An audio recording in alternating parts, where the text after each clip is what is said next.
Samahan niyo kong kumain sa isang Japanese restaurant dito sa Lima Outlet, Lipa City, Batangas.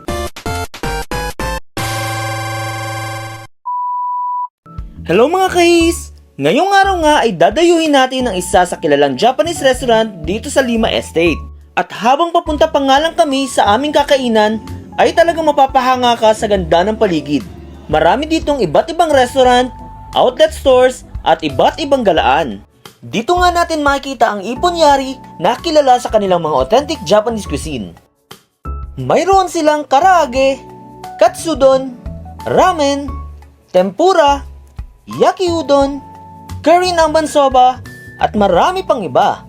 Kasama na rin ang iba't ibang rice balls, kakiyage, dumplings, at sari-sari pang pagkain na siguradong magugustuhan nyo. Ito na ang in-order namin.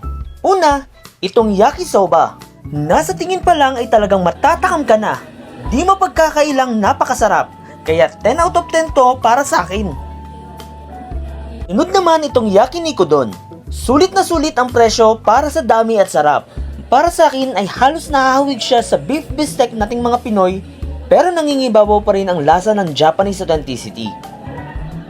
Kasama rin sa in-order namin itong miso soup na talagang napakalinamnam at napakasarap. At syempre, hindi mawawala itong takoyaki. Sa sobrang excited ko nga kumain ay napasok pa nga ako dahil talagang bagong luto ito. Sunod naman ay itong sikat na tempura.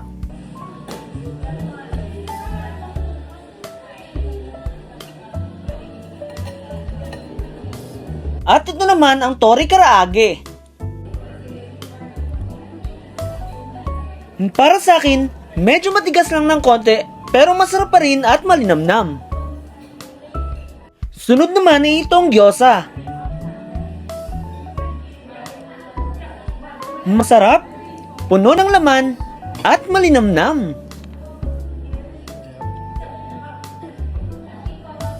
At syempre, hindi rin magpapatalo itong California Maki.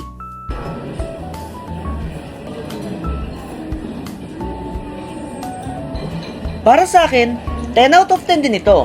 Hindi lang basta masarap, talagang mabubusog ka pa. Sa kabuuan, sobrang na-enjoy namin ang aming mga kinain dito. Aminado tayo na medyo mataas ang presyo ng ilang mga pagkain, pero siguradong hindi ka magsisisi sa ibabayad mo. Sulit ang bawat kagat at talagang mapapasabi ka ng craving satisfied. Sa huli, nagdesisyon kaming sumubok ng kanilang gelato daifuku. Matigas pala talaga? Daifuku kasi siya. Aaminin ko, nahirapan talaga kami kung paano talaga ito kakainin.